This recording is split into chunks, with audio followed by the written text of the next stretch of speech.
Okay, resist through writing. It's our job for today. We talk about why letters to the editor. Now, some of you might think, or some might think, nobody ever reads the newspapers. My kids would say nobody reads the newspapers, but in fact they do. And many who read the newspapers are elderly, and the elderly are a huge voting bloc. So we're an important group to engage. With the letters to the editor, we can connect and we can reach to a wide audience and a diverse audience. Think about all the people that might just read your letter to the editor. And we don't know who, but it might reach a lot of people. It also can influence the editors. The editors receive a lot of letters to the editor. And when they see a lot of letters coming in about a topic, it tells them that this is an important topic to discuss, and perhaps they should cover it a little better. So it affects the editor, and that's an important place to have some influence. And it can also influence elected officials. Letters to the editor give a little snapshot to what the community is thinking. So at the national level, the state level, the local level, even the school board level, want to know what are the thoughts in that community. They pay attention. The staff of even members of Congress pay attention to what is being written in the letters to the editor of a newspaper. They care what their constituents are thinking. So it can affect the elected officials as well. Is writing a letter to the editor going to change everything automatically? No, it's not, but it's a piece of the puzzle. And we need all the pieces of the puzzle. We need letters to Congress, letters to the editor. We need rallies. We need canvassing. We need all kinds of approaches. And the letters to the editor is certainly an important one. And it's something that we can do, all of us can do, right from our own home. We don't have to go anywhere. We don't have to get dressed up, or the weather's bad. We don't have to go outside. We can do it from our own home. One of our members of the Wisconsin chapter of ESD says, this is my mental health. When she gets upset about something she hears on the news, then she writes. And she considers writing a letter to the editor as a mental health part of her life. Next slide, please. So when Dennis designed this, he designed it for a very specific audience. He designed it for the independents, for the moderates, the uninformed, the disengaged, the dissatisfied, those who have not felt that they have been heard.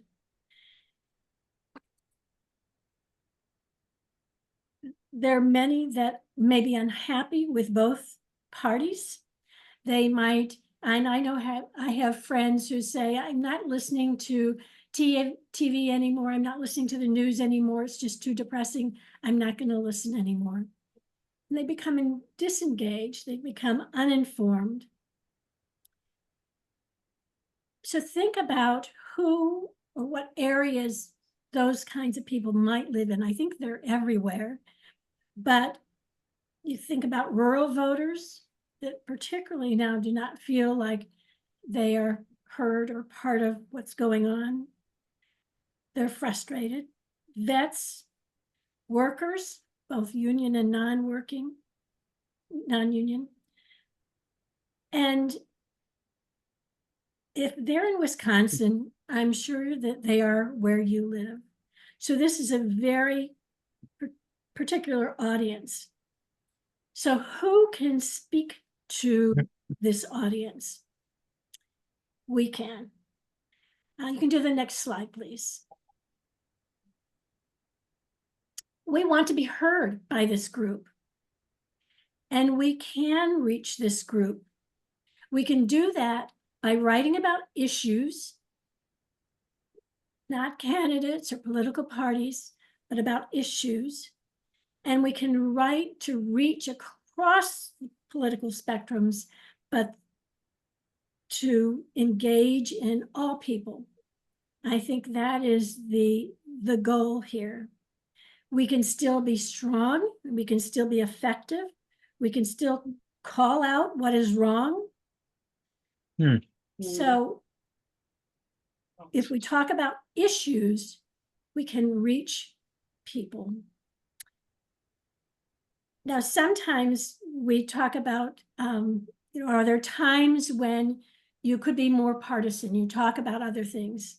And I think there are times when you can be more partisan. I think we need both. But for this, we are going to be nonpartisan.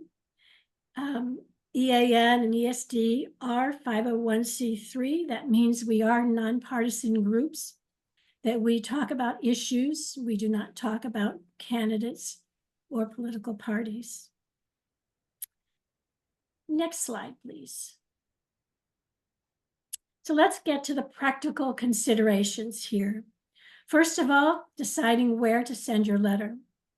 There are newspapers, big and small. There are some that print letters, and there's some that have them online.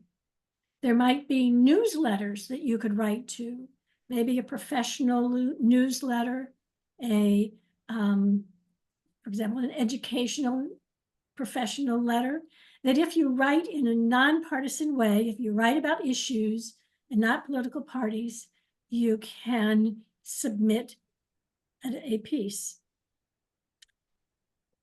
There may be shoppers or something similar where you live, and you can choose a newspaper where you might have a connection. It's your local newspaper, or a paper that might be one where you have some connection or you know something about.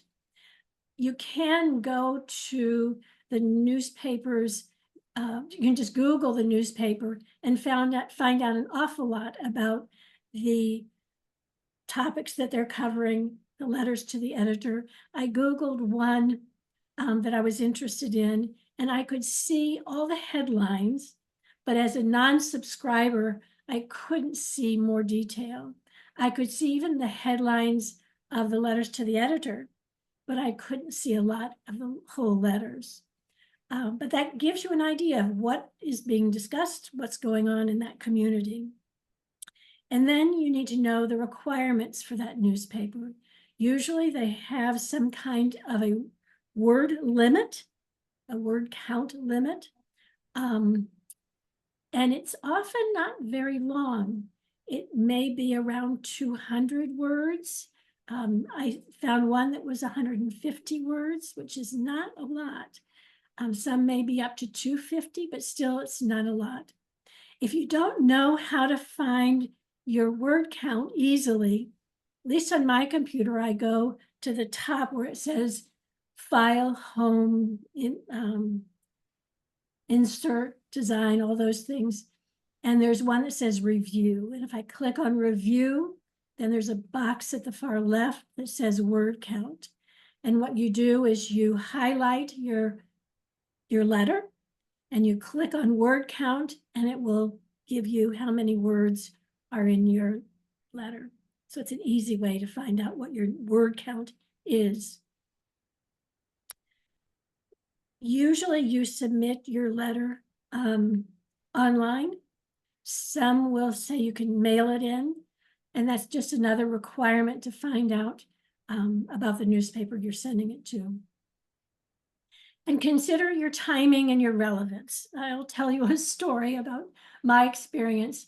On Memorial Day, I went to a very nice Memorial Day ceremony and was really touched by what they were saying. I came home and I wrote a letter to the editor. And I I was a little nervous about sending it in. I hesitated. I wanted to make sure it was perfect, so I tweaked it a little bit, and then I got busy. And actually, by the time I sent it in, it was about 10 days after Memorial Day. By the time it got in the newspaper, it would be 2 weeks. They're not going to put it in 2 weeks after Memorial Day. You're better off doing something that's timely. When I went to the No Kings rally, thinking about that and thinking about, they said that a letter to the editor can amplify your experience at the No Kings rally. I wrote an editorial, a letter to the editor, and I sent it right in. I actually sent it to a newspaper in the county above where I am, which is a more conservative paper. And I was unsure if they would include it, but I got in. I think partially because it was timely and it was relevant, so it was included. So that timing and relevance is really important. And with all that's going on, it's hard to choose a topic, but you need to stick to one topic for your letter to the editor. And then, of course, editing and proofreading before it's submitted. Next slide. There you go. Couple of things to know. Your letter may be subject to editing. They say that. I don't know if they really do it, but it gives them that right, I guess. They're not going to change your opinion or your argument. They might shorten something. I don't know, but they always say that, often say that. And they determine the headlines. We'll give you an example of that later. And don't worry if it's not printed. This is a long game. They receive many letters to the editor. You just keep trying. The more letters you send, the more likely you are to get in. But even if it is not printed, you still are making influence to that editor, to that newspaper, and that's important. So always just keep trying again. Next slide. Your tone is important. We want to be heard. In that way, you need to be respectful. You avoid a lot of negative wording. You want to open doors. You don't want to have them turn away or block, mentally block it right away. So open doors. You want to speak of common values, because common values can transcend politics. When you think of it, we all kind of want the same thing. We want our family to be well. We want safety. We want all those things for us. So we have a lot of common values that you can play off of. Choose a subject that you're passionate about. That always shows that if you care about something, you can speak with your mind and your heart. Emotions can make a huge impact on people. They really can be forceful. So don't forget about just an emotional piece. But you do want to be factual. You don't want to have exaggeration or hearsay. You need to support your opinion. You can use examples. Maybe statistics are important sometimes. You might want to do some research. If you're not sure about something, check it out. If you, sometimes you'll want to have a number like how many people in your town did not get SNAP or whatever it might be. You might be able to find some numbers that support your argument. And you want to use simple language. This is not the time to impress people with your exceptional vocabulary. You just want to be heard And so in order to reach people, it's important to be understanding of where they're coming from.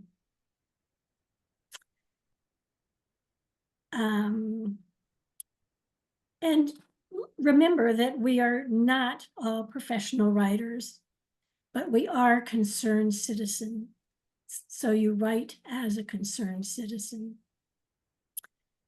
Next slide, please. Whoops, we're going backwards. There we go. Your personal experiences can have a big impact when you write a letter as well. Who you are is important. I have a couple of examples here of letters that our Wisconsin team has written. I didn't include the whole letter, so we'll kind of get through, but I wanted you to see parts of it. And I hope that you can read it. If you're on a phone, it might be hard to read, but you will get these slides, so you will have them. But here's something that one of our members wrote. She's a retired nurse. She is not a writer or anything. And she starts out, let's put a face on immigration. Good start. I mean, that's, you want to read more. Okay, I'm reading this letter. And then she goes on, I have a friend who came to the United States at age 10 with his older brother. Alan is now a 30-year-old law-abiding husband and father.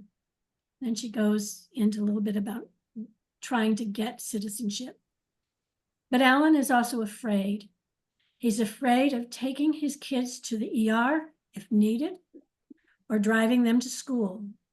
He is very fearful of being wrenched from all he knows and loves, deported to a country he doesn't know, and where he is unable to speak the language. Effective? I think so. Hit you at your heart? I think so. If you are a person who has a negative view of immigrants and you read something like this, it might just open a little feeling. Is it nonpartisan? Yeah. Just talks about an issue. So it's a very powerful letter. Let's go on to the next one. This is one that Dennis has done. And I use this as an example for the fact that humor can go a long way in writing a letter. And it's perfectly fine when it's appropriate. And I'm going to read his full letter because I think the context of this letter is important. So he starts out, I have a request to readers of the Wisconsin State Journal, regardless of your political beliefs. Please watch carefully what is happening in our nation's capital now. Ask yourself a simple question. Self, do you want our federal government to send troops and FBI agents into any or all of our cities at the whim of our country's president? If your answer is no, please let people know. Tell the media, the one you are reading now, others you read, others you listen to. Tell your friends, tell Congress, tell the president. You might even want to discuss it with your dog if you have one. I tried it with mine. He just shook his head in disbelief, quite sure I must be joking. I am not joking. The only emergency needing to be declared in Washington is having a president who is acting like a dictator. If we, meaning each of us and our media, do not express our objection to this frightening misuse of power, we actually send a clear message. There is no objection to his creating an emergency anytime, any place in the land of the free. That's a pretty powerful letter, and it's strong. But that little bit of humor stuck in the middle kind of makes it a little bit more palatable, kind of gives us a relief from what he's talking about. And it can be very effective for that little piece of humor. I think it's a really effective letter. I will tell you that when he had it printed in the newspaper, I had said that the newspaper chooses the headline.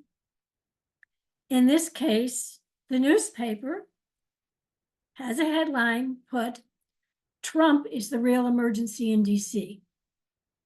And he did not ever say that in the letter, but it was the newspaper who added that. That's kind of one of the things we need to remember, and you know, it can be sometimes kind of unfortunate that they the headlines that they choose, that's what they chose to put. Let's go to the next slide.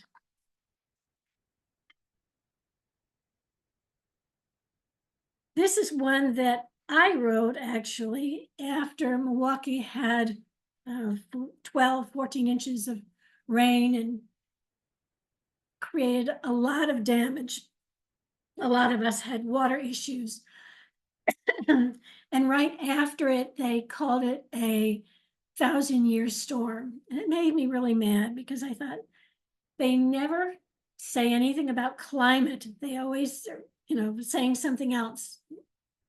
So the next day, like 2 days after the storm, the Milwaukee Journal wrote a whole front page thing about climate change. So that gave me an entry point to send them a letter to the editor, to reinforce what they had said, to encourage the editors to talk more about this.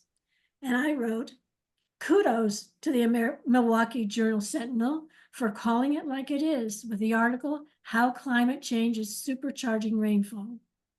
It's always good to compliment them. They like that.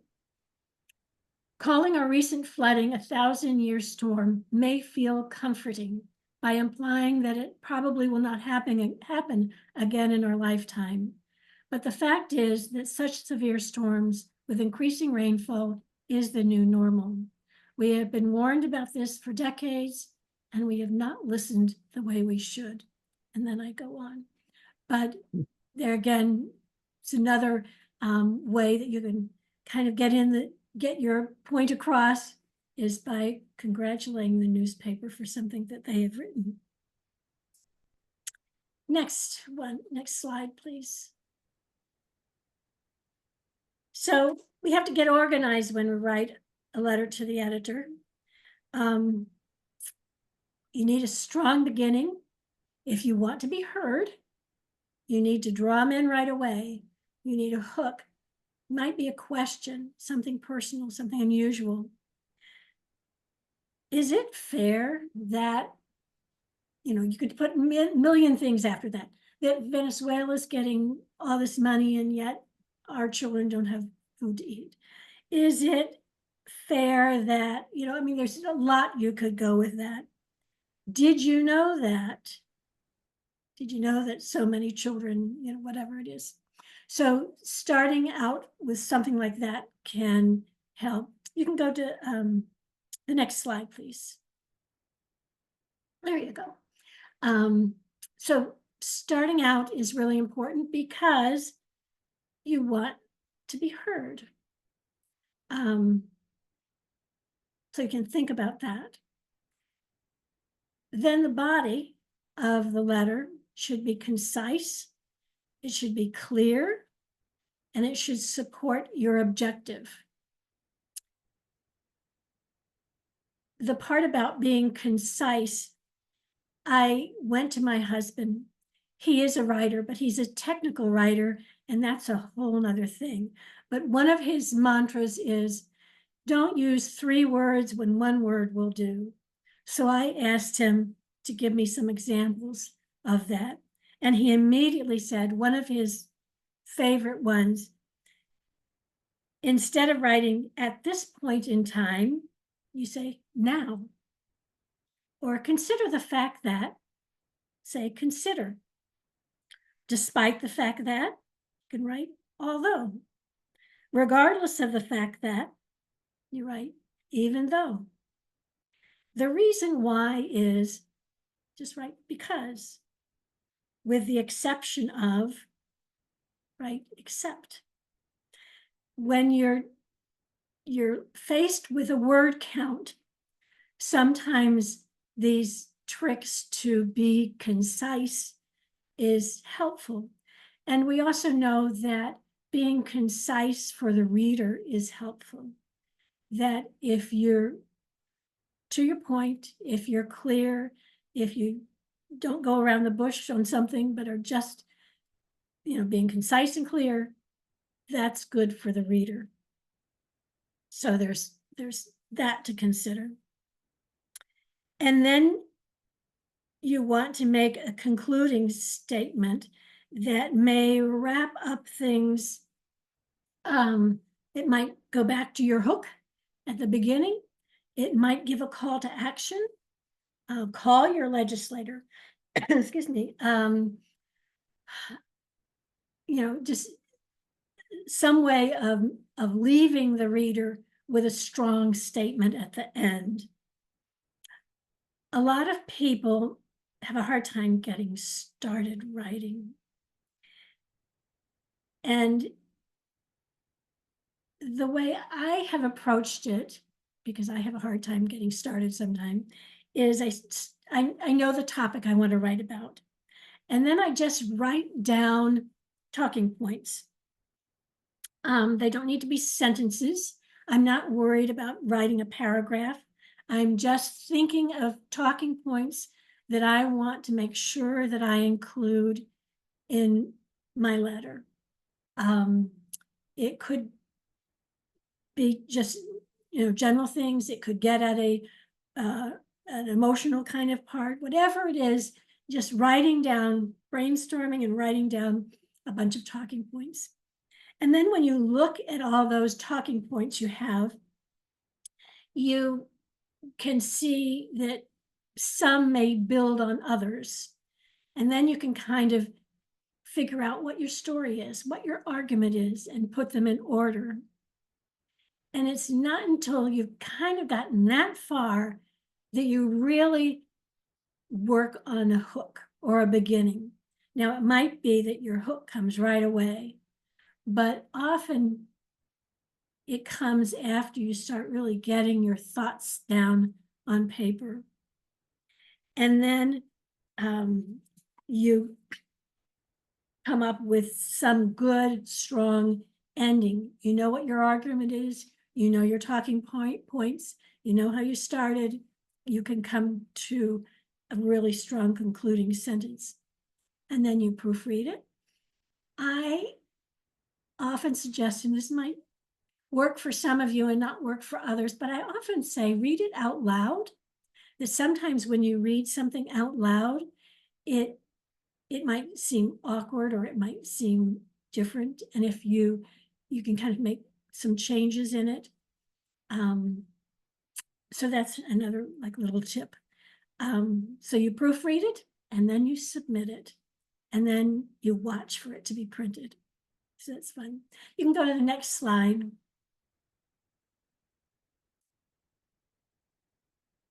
Regarding the ending, it's important to have that reinforcing your message. This is another letter that was written by the retired nurse, actually. And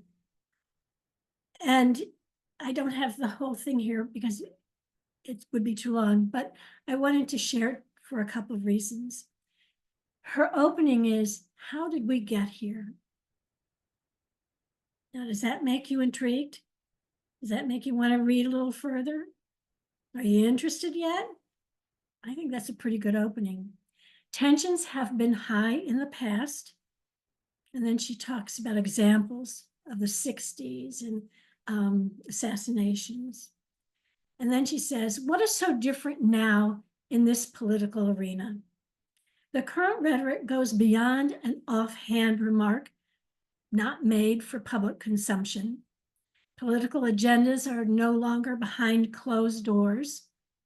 The insults, barbs, lies, we versus they language are planned, overt, deliberate, unrestrained, and daily. And then she goes on with a couple more examples, and she wraps up with, when the people at the top of the power pyramid act with such disregard for basic civility, it gives permission to others to be their worst selves. So really a strong statement at the end.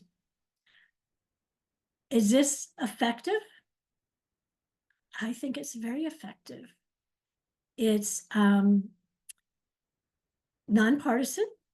She's just talking about an issue of our language.